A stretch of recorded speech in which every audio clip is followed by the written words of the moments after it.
Alam nyo ba na may madali na paraan sa pagkukulay ng buhok? Alam nyo ba yon? Kung hindi, ito sasabihin ko sa inyo.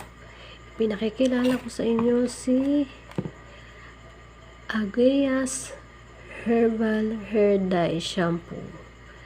Yan. Yan ang ating madaling pangkulay. Hindi mo na kailangan pumunta ng salon. Ikaw na mismo ang gagawa sa sarili mo o pwedeng ipagawa mo sa mga kasama mo. Madali lang siya. 3 easy step. Iwawash mo lang yung buhok mo with shampoo. Ibababad mo lang siya ng 10 minutes. Then, ira-rise mo ulit siya with water. Yan.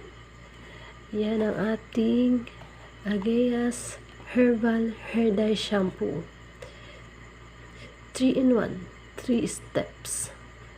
O, diba ang galing? No need na magpuntang salon.